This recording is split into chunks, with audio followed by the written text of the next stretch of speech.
परमपूज्य परमपूज्य श्री गुरु डॉक्टर काकांना, परमपूज्य मंदाताईंना साष्टांग वंदन करते. आदरणीय सुनील काकांना वंदन आणि परमपूज्य सुनील काकांना साष्टांग वंदन, आदरणीय नीलताईंना साष्टांग वंदन करते आणि आजच्या वक्तव्याला सुरुवात करते.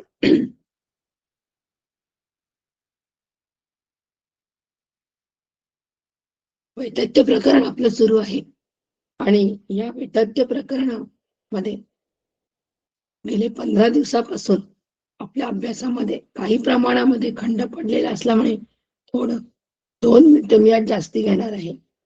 आपण बघितलं की वैतथ्य प्रकरण जे आहे हे आम्हाला सांगत आहे की स्वप्नातील अनुभव जेवढे मिथ्या असतात तितके जागृतीमधील अनुभव सुद्धा हे मिथ्या असतात. आणि जागृतीमधील अनुभव मिथ्या कसे प्रकरण समजावून सांगते, पटवून देते की जागृती सुद्धा स्वप्ना एवढीच मिथ्या आहे. आणि म्हणून त्याचं मिथ्यत्व स्पष्टीकरणासाठी काय पद्धतीने ते मिथ्यत्व आमच्या समोर मांडलंय हे लक्षात घेणं फार गरजेचं आहे, नाहीतर मग पुढचे श्लोक समजणार नाही. आणि म्हणून जागृतीतले पदार्थ मिथ्या असतात, कारण जागृतीमध्ये जागृतीमध्ये ज्ञानानंतर त्या पदार्थांचा अनुभव, ज्याचा आम्हाला अनुभव जागृतीत असतो तो ज्ञानानंतर नाहीसा होतो. म्हणून म्हणजे सुख दुःख अनुकूल प्रतिकूल हा अनुभव जागृतीतला ज्ञानानंतर नाहीसा होतो, तिथे फक्त आनंदच असतो. म्हणून जागृती सुद्धा मिथ्या आहे हे आम्हाला मांडुक्यांनी समजावून सांगितलेलं आहे. तसेच जागेपणा आणि स्वप्न हा पण एक फार यांचा हा दोन्ही पण सत्य आहे, हा आमचा फार मोठा गैरसमज या वैतथ्य प्रकरणाने दूर केलेला आहे. आणि म्हणून जागृती सुद्धा स्वप्नाप्रमाणेच मिथ्या आहे. मग हे दोन्ही पदार्थांना कोण जाणतो हा पुढचा मुद्दा आपण बघितला. जागृती कशी मिथ्या याचं स्पष्टीकरण आपण 7-8 कारिकांमध्ये बघितलेलं आहे. त्यानंतर कारिका बघितली की या दोन्ही पदार्थांना कोण जाणतो, तर दोन्ही अवस्थांचा साक्षी आत्मा आहे हा आपण मुद्दा बघितला. त्याच्यानंतर आता दोन्हीचा आत्मा साक्षीत्व जर आत्मा करत असेल तर मग पदार्थाची कल्पना कशी होते, हे जर सगळं काल्पनिक आहे. स्वप्न आणि जागृती मिथ्या आहे. ईश्वराने सृष्टी निर्माण केली आहे, ती फक्त संकल्प करून केलेली आहे. मी एकाकी असून बहुविध व्हावे म्हणून परब्रह्माला स्फुरण झाले आहे, ही सगळी कल्पना आहे. आणि जगताची निर्मिती संकल्पनात्मक आहे आणि ते स्फुरण जीवाच्या ठिकाणी होते. म्हणून कोट्यवधी नामरूप आम्हाला दिसतात, दाखवतो. कोण दाखवतो? जीव दाखवतो. आणि हे सर्व ईश्वराच्या कल्पनेमध्ये आहे, हेही आपण अनेकांच्या माध्यमातून नीट समजून सांगितले आहे. पण ईश्वर कल्पना करून नित्य मुक्तत्व विसरत नाही, जीव कल्पनेच्या प्रवाहात वाहून जातो. म्हणून जागृती सत्य वाटते. म्हणून क्रिया झाली की प्रतिक्रिया उमटणारच. आणि इथपर्यंत आपण येऊन आपण 14 जानेवारीला बुधवारी बघितलं की बहु जव जव होय तव तव काहीच न होय. हे का काल्पनिक आहे? बहु जव जव होय तव तव काहीच न होय. म्हणजे मोठ्या आरसा आहे, त्या मोठ्या आरशामध्ये आपण एकच दिसतो, पण त्याचे अनेक तुकडे झाल्यानंतर आपण प्रत्येक तुकड्यामध्ये दिसतो, परंतु तरी सुद्धा आपण कुठेच नाही. आरसाच सत्य आहे. वाढ झाली, आरसा फुटला, पण 100 तुकडे झाले, पण माझं प्रतिबिंब 100 दिसलं, ही कल्पना आहे. ही जशी कल्पना आहे तद्वतच जागृतीमध्ये सगळी काल्पनिक, जागृती सुद्धा काल्पनिक आहे. वाढ झाली, घट झाली यांनी ब्रह्मस्वरूपात फरक पडत नाही. म्हणून ईश्वराने ही सृष्टी निर्माण केली. सिमेंट विटा शेजारी आले की मी घर बांधतो, परंतु पत्त्याचा बंगला कल्पितच आहे. पंचमहाभूतांपैकी असं नाही. ईश्वरच पंचमहाभूत झाला आणि ईश्वरच सगळं सृष्टी त्यांनी निर्माण केली. म्हणून देह कल्पित आहे, आत्मा वास्तव आहे. आम्ही कॅप्सूलचं उदाहरण नव्हतं. कॅप्सूल असते, त्याच्या वरच्या आकर्षणामध्ये आम्ही रमतो, पण निरोगी पण कशात आहे? आतल्या औषधामध्ये आहे. कॅप्सूलच्या आतील जे औषध आहे त्याच्यामध्ये ते निरोगी पण आहे, वरच्या टरफलात निरोगी पण नाही. आणि म्हणून श्री गुरु अज्ञान निवृत्ती करतात. अहंकाराचा बोलबाला जो आहे, ते 3 देह सत्य असतं आहे असं वाटतं, त्या अहंकाराचा बिमोड श्री गुरु करतात. आणि म्हणून ईश्वराने या जीवाची कल्पना केली, असे शरीराच्या आतल्या गोष्टीची आणि बाहेरच्याही गोष्टीची कल्पना केली आहे. उदाहरणार्थ भूक त्यानेच निर्माण केली, आणि भुकेची बाहेरची व्यवस्था म्हणजे भूक लागल्यानंतर पोट भरण्याची व्यवस्था पदार्थ त्यानेच निर्माण केले, हे मी लक्षात घेतलं पाहिजे. म्हणून जीव म्हणजे काय? या जगामध्ये जो जिकरीने जीवन जगतो त्याला जीव असं म्हणतात. आणि ही जिकर जी आहे, ही जिकर मी काढून टाकली पाहिजे आणि आनंदाने जीवन जगता आलं पाहिजे. यासाठी ही युक्ती करावी लागते. म्हणून जीवभाव, कल्पना, देहादी जगत हे सगळ्या कल्पना असून या अहंकाराचा बिमोड करावा. आणि आम्ही ही कल्पना लक्षात घेत नाही, म्हणून आम्हाला जागृती सत्य वाटते आणि अहंकाराचा अज्ञान रूप निश्चय होतो. या अहंकारामुळेच जीवाला संसार रूप गती मिळते. सुखदुःखाच्या भोवऱ्यात जीव फिरतो, तो कर्तव्याच्या गर्तेमध्ये सापडतो, विशेष अहमच्या नादी लागतो आणि सामान्य अहमकडे तो दुर्लक्ष करतो. म्हणून विशेष अहम रूपी फोन जो आहे, हा परमपूज्य काका म्हणतात, क्रेडलवर ठेवा आणि ही साधना आहे. अधिष्ठान रूपी अहमचा सतत पाठपुरावा करा, हा शुद्ध परमार्थ आहे. त्यासाठी श्री गुरूंवर श्रद्धा ठेवावी, त्यानेच ज्ञानदृष्टी प्राप्त होते. थोडा आवाजाच्या स्पष्ट करीत असल्यामुळे कळण्यात थोडं कमी जास्त होऊ शकतो, परंतु थोडक्यामध्ये 15वा कारिकापर्यंत सारांश सांगितलेला आहे. आता आपल्या समोर चित्र सगळं स्पष्ट आहे, त्याच्या पुढचं चित्र रंगवणार आहे आदरणीय सुनील काका. रामकृष्ण हरी.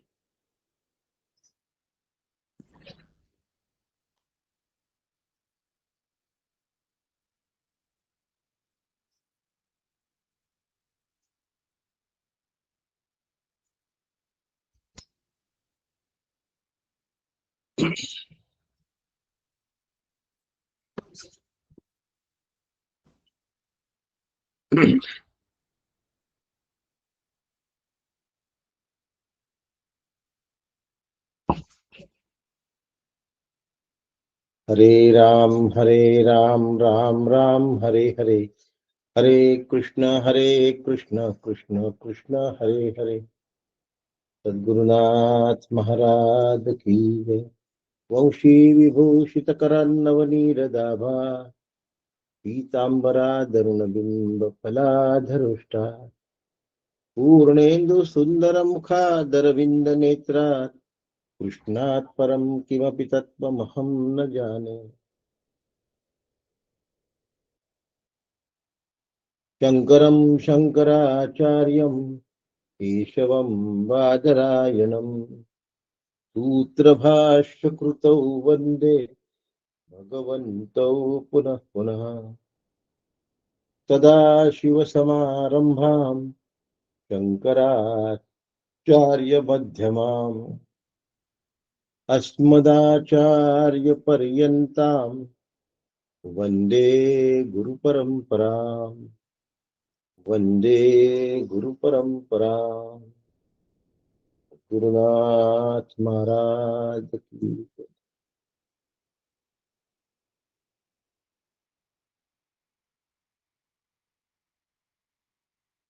परमपूज्य सद्गुरु डॉक्टर श्रीकृष्ण दत्तात्रय देशमुख यांच्या श्रीचरणी वंदन करतो.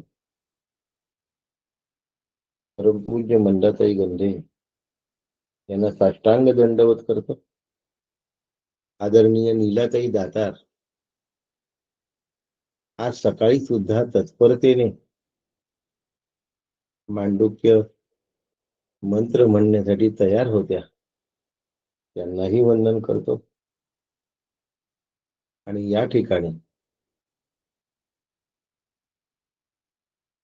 100ला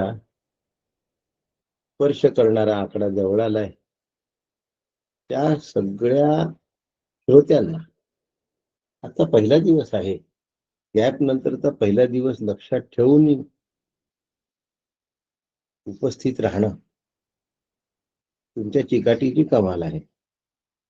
म्हणून तुम्हा सगळ्यांना वंदन करतो. आणि आपण सगळे मिळून आज अभ्यासाला प्रारंभ करूया. तुमच्यातला कोण मराठीतला शांतीपाठ म्हणतो त्यांनी तो सुरू करावा.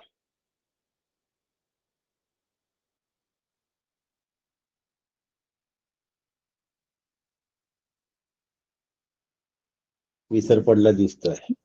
मी करते का? मी म्हणते. करा, म्हणा म्हणा.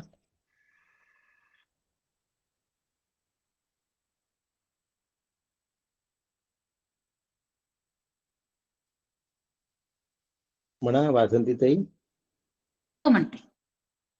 सद्गुरुनाथ महाराज की जय. कानी सद्वचन ऐकावे, यज्ञकर्मी समर्थ व्हावे, नेत्री शुभची पहावे आम्ही सदा. इंद्रिये आणि शरीर स्थिर करोनी स्तुतिपर, देवा लागी आयुष्य हितकर भोगो आम्ही. इंद्र महान कीर्तिवंत, उषा अति ज्ञानवंत, चक्ररूप गरुड बलवंत, अरिष्टनाशो. जो चतुराननाचा पुत्र, बृहस्पती ज्ञानवंत, आमुसे कल्याण अनंत करो सदा. सद्गुरुनाथ महाराज की जय.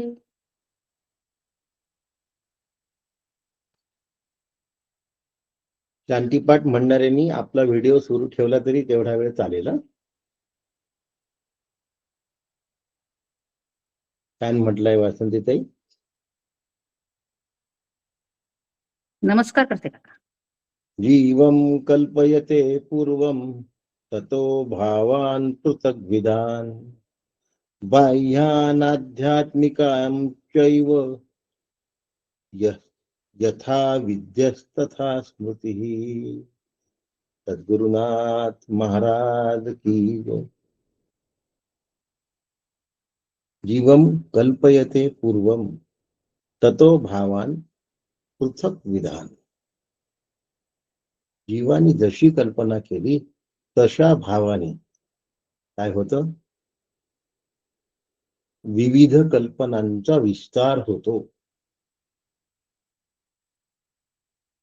जीव का बरं कल्पना करतो? आपण इथून सुरुवात करूया, थोडं सविस्तर घेऊया. जीव का कल्पना करतो?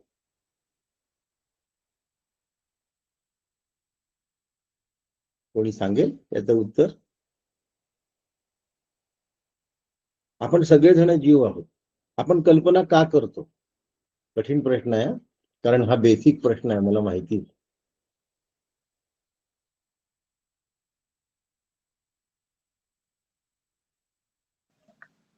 अज्ञानामुळे. सतत काहीतरी करावं वाटतं. नाही, त्याचं बेसिक शास्त्रीय कारण असं आहे. वासना. सुखासाठी मन संकल्प स्वतःच्या सुखासाठी. चंचल मनामुळे. मन संकल्प विकल्प करतं म्हणून जीव कल्पना करते. संकल्प विकल्प का करतो? जीव ब्रह्मच असल्यामुळे, ब्रह्मकल्पित जगत असल्यामुळे जीव कल्पना करतो. स्वतःच्या सुखासाठी. जीवाचा स्वभाव येतो. बर, ठीक आहे. थोड्याफार फरकाने उत्तर सगळे जवळपास फिरतात आहे.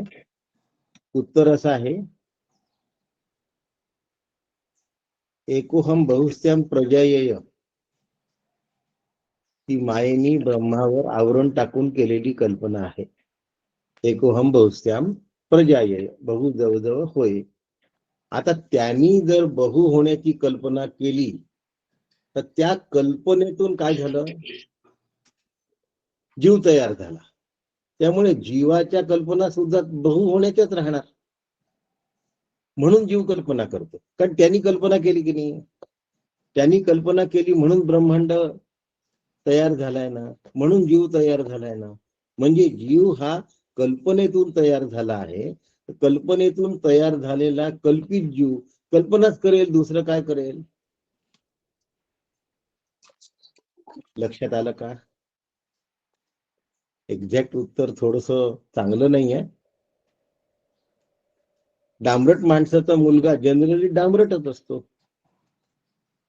झालं की ही कल्पना जीवानी म्हणजे हे स्फुरण झाल्यामुळे, म्हणजे हे जे तुम्ही आता सांगितलं ना, हे उत्तर एकदम बरोबर वाटलं. एकम बहुश्याम प्रजा आहेत, कल्पना आहे आणि ह्या कल्पनेत आपण आपल्या कल्पना, आज थोडस बेसिक अभ्यास घेऊया. आपण आपल्या कल्पना का थांबवू शकत नाही? कारण आपला जन्मच कल्पनेतून झालाय. फक्त लक्षात ठेवा.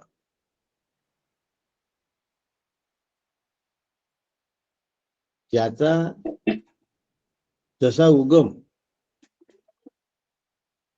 तसे त्याचे विचारही असतात.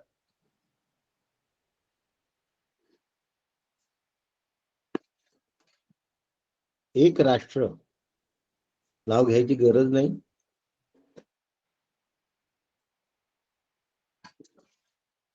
वैमनस्यातून उभं झालं, शत्रुत्वातून उभं झालं. भारताचे 2 भाग झाले, पण दुसरा भाग ज्यांनी घेतला ते वैमनस्यातून उभा झाला. त्याच्यामुळे त्यांच्या अंतःकरणात कायम वैमनस्यच राहत. ते मॅच सुद्धा खेळणार ना तर स्पोर्ट्समन स्पिरिट मधून खेळणार नाही, वैमनस्यातून उद्भवलेल्या वृत्तीतून खेळणार, म्हणजे वैर वृत्तीतून खेळणार. कारण मूळची जी पैदाइश आहे ती वैरातून झाली. तसं जीवाची निर्मिती, पैदाइश ज्याला म्हणतो, ही कल्पनेतून झाली आहे. एकोहम बहुस्त्याम प्रजायेय, म्हणून प्रत्येक जीव कल्पना करतो. प्रत्येक शब्द वापरलाय बरं मी. आणि प्रत्येक जीवामध्ये मनुष्य आला, प्राणी आला, सगळे आले. तुम्ही म्हणाल प्राणी कल्पना करतात का? हो करतात. आता पहिले मनुष्य कशा कल्पना करतो थोड्याशा सांगतो. आपल्या कल्पना सांगत नाही, पण लहान मुलं ज्या वेळेला झोपेत बडबडतात तेव्हा ते भोरा, पतंग, चॉकलेट, यांनी मला मारलं, अशा कल्पनांमध्ये असतात. आपल्याला हसायला येतं की अरे हा पतंग पतंग म्हणतोय झोपेमध्ये, पण हा पतंगीच्या कल्पनेमध्ये आहे, उडवण्याच्या किंवा कटलेली पतंग पकडण्याच्या. कल्पनेतून ज्याचा जन्म झाला आहे तो कल्पनाच करणार. आणि म्हणून जीव स्वतःच्या कल्पनेच्या माध्यमातून ब्रह्मरूप होऊ शकत नाही. म्हणून वास्तविकता त्याला दाखवणारा, वास्तविक अनुभव घेतलेला असेल तरच त्याला वास्तव स्वरूप कळतं. जीवम कल्पयते पूर्वम. प्रथम जीवाची कल्पना आणि मग बाह्य आणि आंतरिक. आंतरिक म्हणजे आध्यात्मिक, अधिक आत्मा, आणि बाह्य अशा विविध भावांची कल्पना होते. जसे जसे भाव असतात त्या भावांच्या स्मरणातून त्याला तसं तसं कल्पनेचं ज्ञान होतं. लहान मुलांना खूप कंचे मिळाले की छान मिळालं असं वाटतं. काय मिळालं आपल्याला असं वाटतं. म्हणून प्रत्येक जण कल्पित सुखामध्ये जगत असतो, कारण सुखच कल्पित आहे. प्रत्येक जण कल्पित सुखात जगतो, कारण सुखच कल्पित आहे. उदाहरण, 50 कंचे माझ्या जवळ आहेत, म्हणून तो जो बालक आहे तो खुश असतो. माझ्याजवळ 50 साड्या आहेत, म्हणून ती भगिनी खुश असते. माझ्याजवळ 50 लाख रुपये जमले आहे, म्हणून बंधू खुश असतो. पण 50 कंचे, 50 साड्या, 50 लाख तिन्ही कल्पनाच आहे. जीवम कल्पयते पूर्वम. ह्या कशा कल्पना तयार झाल्या? त्याच्या पूर्वजन्मातून आल्या. दुसरी गोष्ट, पूर्वी कल्पना करतो आणि म्हणून मग त्या कल्पनेचं सुख दुःख त्याला भोगावं लागतं. म्हणून आपल्या जीवनात जे काही आम्ही सुख दुःख भोगतो, हे सुख दुःख कल्पनेतून आलेलं असल्यामुळे कल्पित आहे. पुन्हा ते वाक्य पुन्हा एकदा लिहून घ्या हवं होतं. माझ्या जीवनात, आता आपल्या म्हटलं होतं मी आधी, प्रत्येकाने लक्षात ठेवायचं आहे, माझ्या जीवनात मी पूर्वी कल्पना केलेलं सुख दुःख वास्तविक आहे अशा भ्रमात्मक स्वरूपात माझ्या पुढे उभं राहिलेलं आहे, उभं ठाकलेलं आहे.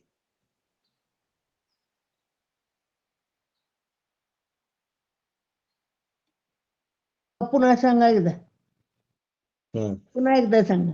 तसंच्या तसं रिपीट मला करता येत नाही. कुठेही माझ्या समोर नोट्स नाहीत, काहीच नाही. जे सुचतं तसं बोलतो, प्रयत्न करतो सांगण्याचा. पुन्हा, माझ्या ब्रह्मानी एकोहम बहुश्याम प्रजायेय अशी कल्पना केली, अशी कल्पना शास्त्राने मांडली. ब्रह्म कल्पना करत नाही. आम्हाला जग सत्य वाटतं, म्हणून शास्त्राने सांगितलं एकोहम बहुश्याम प्रजा. तीक्षण तयार झालं. ब्रह्माला वाटलं की आपण बहु आहोत. आत्मनः आकाशः संभूतः. आकाशात वायू अनुराधाताई, माईक तुमचा चालतोय, आवाज चालू आहे तुमचा.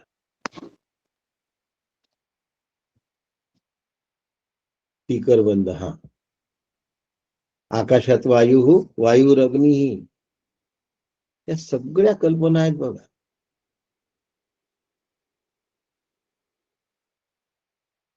तुम्ही म्हणाल असं कसं? तर अग्नीमध्ये वायू सुद्धा आहे आणि आकाश सुद्धा आहे. पृथ्वी या महाभूतात इतर 4 महाभूत आहेत. आप या महाभूतात इतर 3 महाभूत आहेत. अग्नी या महाभूतात इतर वरचे 2 महाभूत आहेत. वायू या महाभूतात आकाश हे 1 महाभूत आहे, आणि आकाश या महाभूतात आत्मा आहे. आत्मा असल्याशिवाय एकाही महाभूताचं अस्तित्व असू शकत नाही. आत्मा हे वास्तव आहे आणि महाभूत हे कल्पित आहे. मग आता माझं शरीर 5 कल्पित महाभूतांपासून तयार झालं असल्यामुळे बुद्धी कशाची आहे? तत्वगुणाची आहे. गुण कल्पित आहे. आणि अग्नी तत्वाची आहे. तत्व सुद्धा कल्पितच आहे. आणि ती बुद्धी कल्पना करते. आता ज्या वेळेला असं करू की तसं करू, असं जेव्हा अंतःकरण कल्पना करतं, तेव्हा त्या कल्पित अंतःकरणाला मन असं म्हणतात. ते अंतःकरण असंच करू असं जेव्हा म्हणतं, तेव्हा त्या कल्पित अंतःकरणाला बुद्धी असं म्हणतात. ते अंतःकरण त्या कल्पना साठवून ठेवतो आणि पुन्हा मनोराज्याच्या रूपाने बाहेर काढतो. अशा अंतःकरणाला चित्त असं म्हणतात. मी करतो असा भाव त्या अंतःकरणामध्ये असतो. माझ्याकडून झालं नाही असं दुःख त्या अंतःकरणामध्ये असतं. त्या अंतःकरणाला अहम असं म्हणतात. सगळे कल्पनेचे खेळ आहेत. माझा देह कल्पित आहे. कल्पित आहे म्हणून तो खरा नाही. थोडस थोडस बारकाव्यात बोलतो आज. कमी उपस्थिती आहे, 100 असलेली हरकत नाही. 92 आणि 8 100 शतक झालंय. थोडस बारकाव्यात बोलतो. आपल्याला मूल कसं असावं, असे नाक, असे डोळे, असे कान, असा रंग, अशी बुद्धी, असं आयुष्य, असं ठरवून मुलाचा जन्म झालाय का हो? नाही झाला. म्हणजे आपल्या कुठल्याही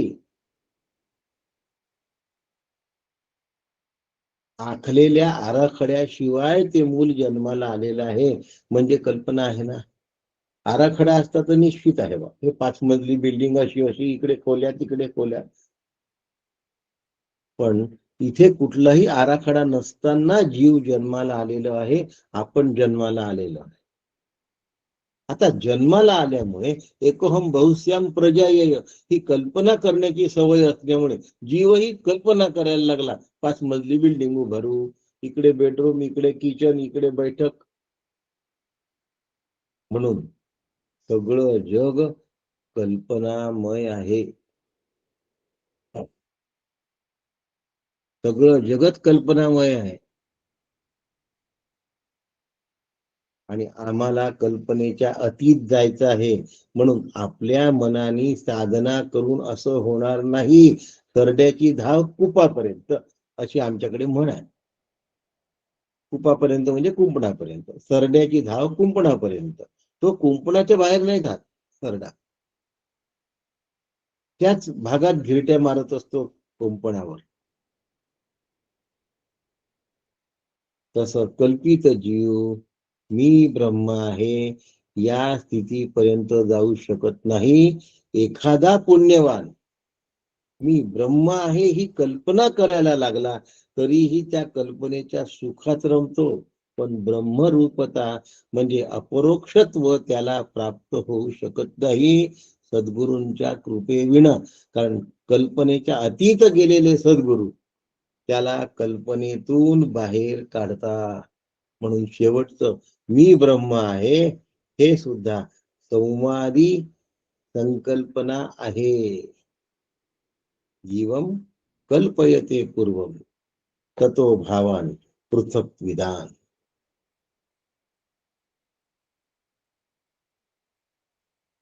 मग आम्हाला कशाचा हे होतो, आम्हाला कशाचा निश्चय होतो? इथे लिहिलं आहे अहंकाराचा आणि अज्ञान रूपतेचा निश्चय होतो. कशाचा निश्चय होतो आम्हाला? अहंकाराचा आणि अज्ञान रूपतेचा निश्चय होतो. असतो का हो असा निश्चय आम्हाला?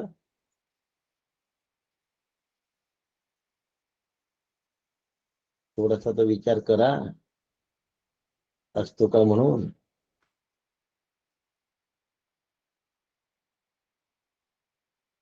असतो. मी तुम्हाला त्याचा पुरावा देतो. सदा विषयो चिंतिता जीव झाला, अहंभाव अज्ञान जन्मासी आला. अगदी याच शनिवारी माझ्या नातीनी मनोबोधामध्ये हा मनाचा श्लोक घेतला होता. सदा विषयो चिंतिता जीव झाला, अहंभाव अज्ञान जन्मासी आला. अज्ञान आणि अहंकार हा कल्पित विषयाच्या चिंतनामुळे तयार झाला. माझ्यासारखा चिंतन कोणी करू शकत नाही. आणि मी जे मिळवतो तसा कोणी मिळवत नाही. झालं, सुरू झालं. माझ्यासारखं चिंतन नाही करत अहंकार. आणि मी कार घेतली, घर घेतलं, अज्ञान. थोडासा विचार करू, सहज मांडतो. मी घर घेतलं की घराने मला घेतलं?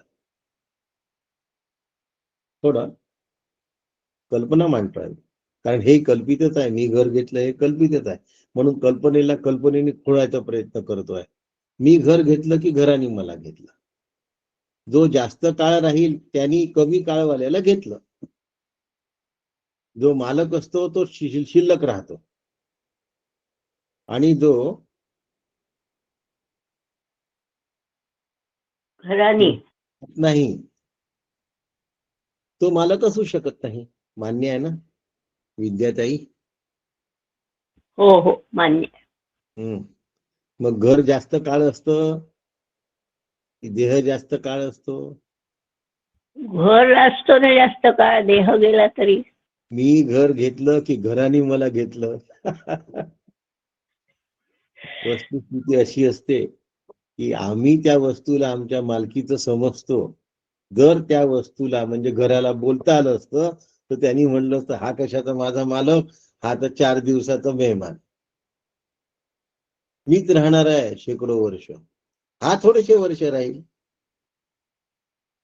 पण आम्ही समजतो आम्ही याचे मालक आहोत, आम्ही याचे निर्माते आहोत, इत्यादी इत्यादी. याला अज्ञान असं म्हणतात. आणि मी निर्माता आहे हा अहंकार आहे.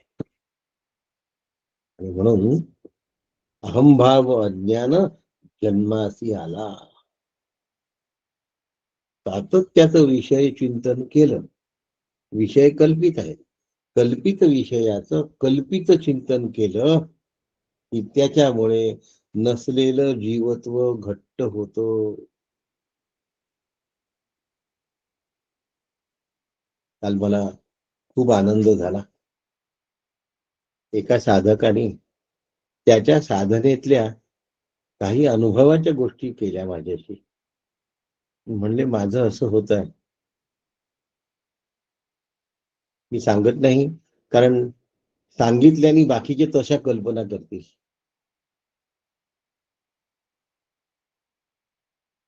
जापते जपेत समाधी निधानम. जप जपता जपता जप जपता जप जप जप जपता जपता जपल्या गेला. जप जपता जपता जपल्या गेला. शेवटी ज म्हटलाय आणि आधी ज म्हटलाय. एक वेळ अशी येते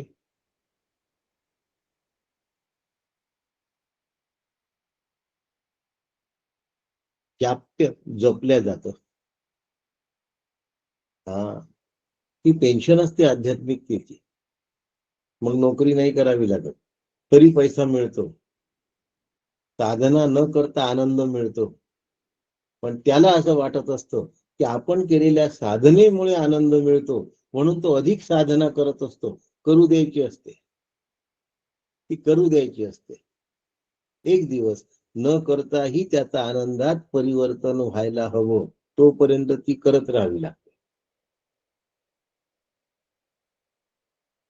मला करायची गरज नाही साधना, पुन्हा अहंभाव येतो.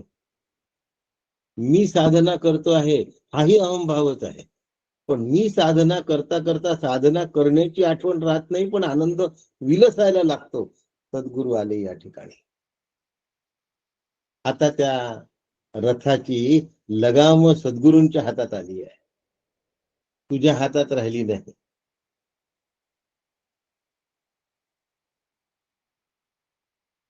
ज्याचा प्रश्न आहे त्याला हे कळलं आहे. याला जास्त उकल करून सांगता येत नाही कारण इतर लोक त्याची कल्पना करतील तर भ्रम तयार होईल. ज्याला अनुभव आहे त्याचा गोष्ट वेगळी. इतरांनी उगाच कल्पना करू नये. जीवम कल्पयते पूर्वम ततो भावान पृथक विधाम. मग आम्ही ज्या कल्पना करतो त्या सगळ्या कल्पनेंना काय करायचं आम्हाला? पृथक विधान. एकदा त्याचं पृथक्करण करता आलं पाहिजे की कल्पना कोणाच्या अधिष्ठानावर कल्पल्या गेली. प्रश्न काय आहे? कल्पना विषयाचं चिंतन.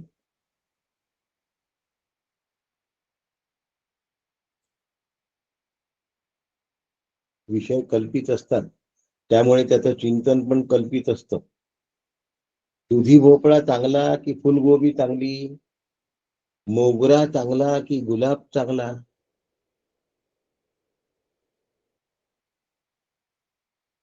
श्रीखंड चांगलं की बासुंदी चांगली? तुम्ही म्हणाल ज्याची त्याची आवड आहे, म्हणजे कल्पना आहे. एखाद्या कल्पनेत आम्हाला वावरायची सवय झाली की आम्हाला तीच कल्पना योग्य वाटते. पोळ्याच्या मुलीला मासळीचा वासच छान वाटतो, अत्तराचा वास चांगला नाही वाटत. अत्तरवाल्याच्या घरी तिला देण्यात आलं, सुंदर असल्यामुळे श्रीमंत अत्तरवाल्याच्या घरी देण्यात आलं. तिला झोपच येईना 2-3 दिवस. शेवटी काय करावं? माहेरून आणलेलं मासळ्या गुंढाळलेलं पालव काढलं. पालव म्हणजे फडकं. ते डोक्याशी घेतलं, घोरायला लागली 2 मिनिटात. आता बरं वाटतंय. इथे सगळा सुगंधच सुगंध होता, मासोळीचा वासच येत नव्हता. मासोळीचा वास ही कल्पना आहे, अत्तराचा सुगंध ही कल्पनाच आहे. पण अत्तराचा सुगंध छान वाटतो आहे, मासळीचा वास छान वाटतो आहे. हे दोनही छान वाटणं आत्म्याच्या आनंद स्वरूपतेवर आहे, आत्म्याच्या अधिष्ठानावर आहे. म्हणून कल्पना ही अध्यस्त आहे आणि स्वरूप हे अधिष्ठान आहे. हा आपला मूळ विषय आहे. म्हणून बाह्य असो की आंतरिक असो, विविध भावांच्या आंतरबाह्य कल्पना या अध्यस्त आहेत आणि माझं स्वरूप हे अधिष्ठान आहे. वासनेमुळे बहिर्मुखता आणि अंतर्मुखता या पद्धतीने जीव विचार करायला लागतो आणि मग अहंकारवश होऊन मी सुखी किंवा मी दुःखी असं समजत जातो.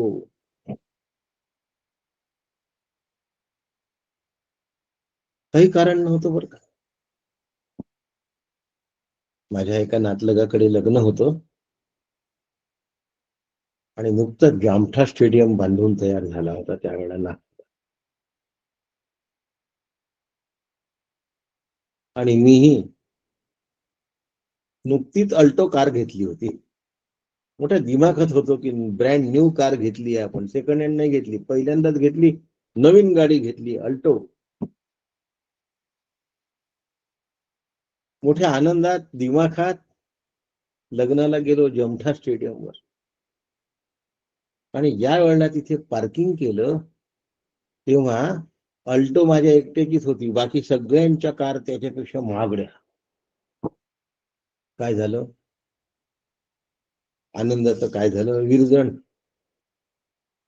अहंकाराच्या अधीन जाऊन मी स्वतःला आधी सुखी समजत होतो आणि नंतर दुसऱ्या महागड्या गाड्या पाहिल्यानंतर दुःखी समजायला लागलो. वस्तुतः मला बसनी जायचं काम नव्हतं, मी स्वतःच्या गाडीने गेलो होतो. पण जी गोष्ट वास्तविक नसतेच त्यातून सुख किंवा दुःख निष्पन्न होतं आणि सुखही कल्पित असतं, दुःखही कल्पित असतं. हे आम्हाला जर कळायला लागलं तर नित्य नवीन कर्तव्यामध्ये मी रमणार नाही, हरवणार नाही. आता सगळे सुख दुःख बघा बरं का थोडस. मुलंच आहेत 2, मुलीच आहेत 2, एक मुलगा आहे एक मुलगी आहे. सगळे कल्पित सुख दुःख आहे. मुलगा मुलगी दोन्ही नाही, मुलंच नाही, सगळ्या कल्पना आहेत. आपल्या कल्पना दुसऱ्याच्या कल्पनेशी जुळवून आपल्याला आपल्या कल्पना चांगल्या आहे किंवा वांगल्या आहे असं वाटतं. बाकी आहे सगळ्या कल्पना. मी राष्ट्रपतींच्या डॉक्टरकडे होमिओपॅथी शिकायला गेलो होतो आणि त्यावेळेला दिल्लीला जामा मस्जिद जवळ गेलो तेव्हा बाजार होता त्या ठिकाणी आणि सोनी नावाची कॅसेट फार प्रसिद्ध होती त्यावेळेला. दुकान फुटपाथवर संध्याकाळी ते सगळे दुकानं लागतात. आणि तो मला म्हणला की तुम्ही या कंपनीच्या डुप्लिकेट कॅसेट घेण्यापेक्षा सोनीची डुप्लिकेट कॅसेट घ्या ना. अहो, कोणत्याही कंपनीची डुप्लिकेट कॅसेट असेल तर ती डुप्लिकेटच की नाही हो. आता मी सोनी शिवाय दुसरं नाव विसरलो, तेव्हा अजूनही काही कॅसेट्स मिळत होते. आता त्या कंपनीची डुप्लिकेट आणि सोनी कंपनीची डुप्लिकेट, त्याच्यामध्ये काय कंपॅरिझन करायची आहे? चांगली कोणती आणि वाईट कोणती? दोन्ही डुप्लिकेटच आहे. त्याच्यामुळे सुखाची कल्पना आणि दुःखाची कल्पना, कल्पना डुप्लिकेटच असते हो. आणि आम्ही अशा कर्तव्याच्या कल्पनांमध्ये स्वतःला बांधून घेतलं असतं का हो? जखडून घेतलं.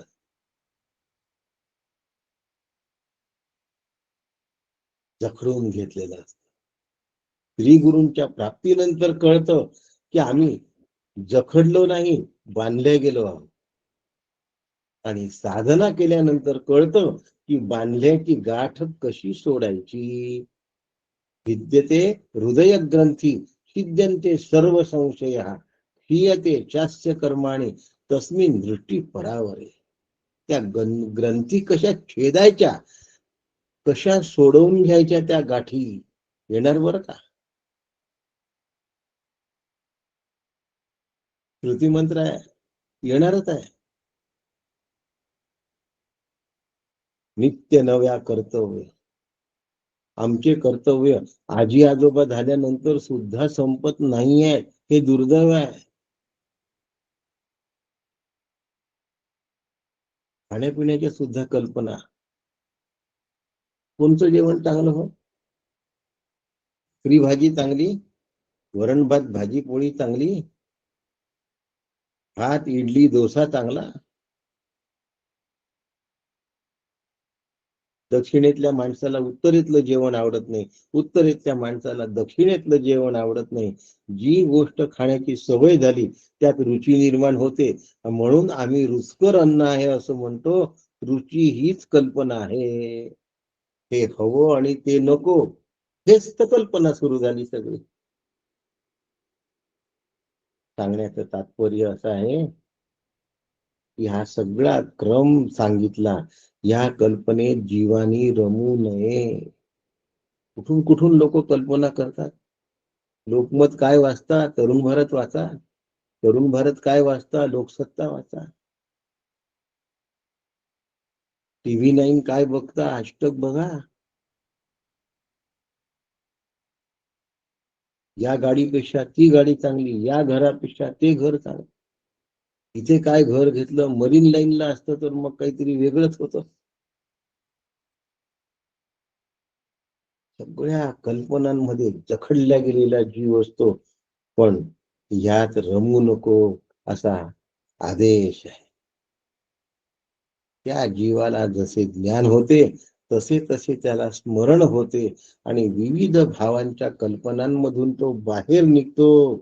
आणि गैरसमज न करता या सृष्टी कल्पित आहे, इतिहाशी माझा संबंध नाही. समजलं? आता पुन्हा थोडस जवळ येऊन बोलतो. हा देह कल्पित आहे, याच्याशी माझा संबंध नाही. मी केवळ आत्मा आहे. सृष्टी कल्पित असून केवळ ब्रह्म आहे. आत्मा आणि ब्रह्म एकच आहे बरं. देह सापेक्ष चैतन्याला आत्मा असं म्हणतात. जगत सापेक्ष चैतन्याला ब्रह्म असं म्हणतात. आता सापेक्षता ही आमच्या कल्पनेमुळे आहे. ब्रह्म जगत निरपेक्ष आहे आणि आत्मा देह निरपेक्ष आहे. समजण्यासाठी सापेक्ष पहिल्यांदा समजवला आहे.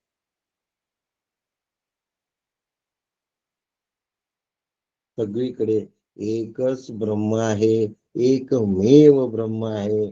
तेच माझ मूळ स्वरूप आहे. त्या स्वरूपावर मी आरूढ व्हावं. यथा विद्यस तथा स्मृती. त्याच्यावर मी आरूढ झालो की माझं काम झालं. घेता सृष्टीचा मागोवा, हाकिता देहीची या जीवा, जावे आत्म्याची या ठावा अनुक्रमाने. यासाठी विवेक करावा लागतो. मनाचा श्लोकाचा संदर्भ दिला होता. सदा विषयो चिंतिता जीव झाला, अहंभाव अज्ञान जन्मासी आला. विवेके सदा सस्वरूपी भरावे, जीवा उगमी जन्म नाही स्वभावे, न कश्चित जायते जीवो संभवोस्य न विद्यते. जीवा उगमी जन्म नाही स्वभावे. मांडूक्य उपनिषद. म्हणून मनोबोध जर याचा बोध झाला, समर्थांनी रचलेल्या 205 रचनांमधून कृपेने जर बोध झाला तर मनोबोध उरत नाही, ते मनोपनिषद असत.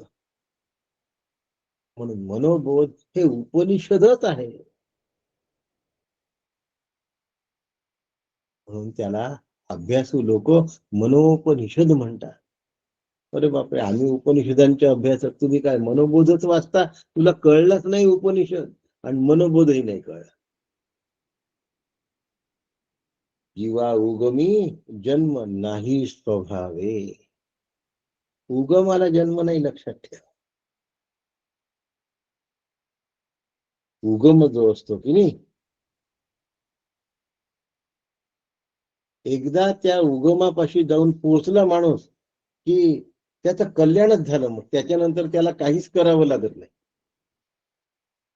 पण उगमापाशी जाण्याची इच्छा न होता आम्ही मध्येच कुठेतरी थांबतो.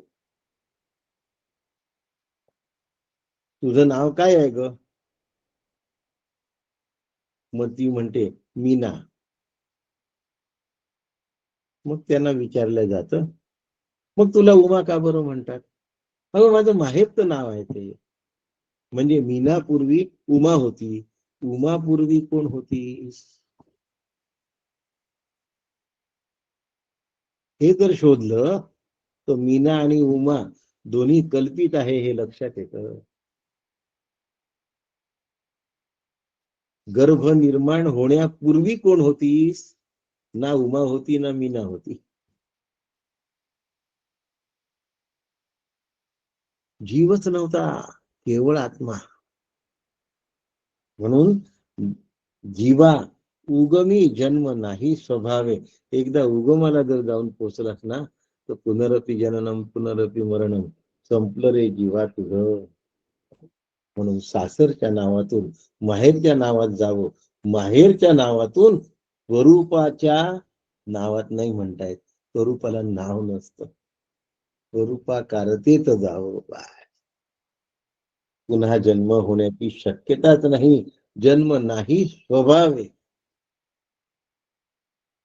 घेता सृष्टीचा मागोवा, ठाकीता देहीची या जीवा, जावे आत्म्याची या ठावा अनुक्रमाने.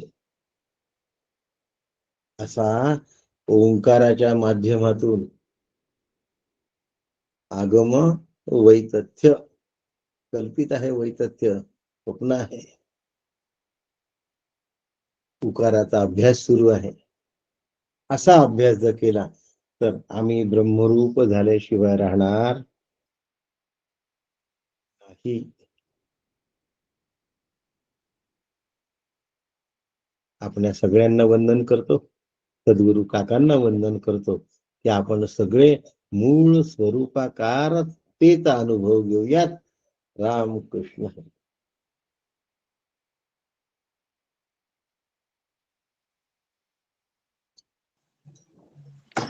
रामकृष्ण हरी. रामकृष्ण हरी. रामकृष्ण हरी काका. रामकृष्ण रामकृष्ण रामकृष्ण रामकृष्ण रामकृष्ण हरी काका. रामकृष्ण हरी. रामकृष्ण हरी काका. रामकृष्ण हरी. रामकृष्ण हरी काका. रामकृष्ण हरी काका. चेहरे खुले आहेत सगळे, रामकृष्ण हरी. रामकृष्ण हरी काका. अतिशय आनंदी सगळेजण. रामकृष्ण हरी. तुमची आठवण आली तर तुम्हाला लक्षात आलंच असेल. रामकृष्ण हरी रामकृष्ण काका. रामकृष्ण हरी डॉक्टर. रामकृष्ण हरी काका. रामकृष्ण हरी. नमस्कार. प्रतिभाताई रामकृष्ण हरी काका. रामकृष्ण हरी. लक्षात आलं?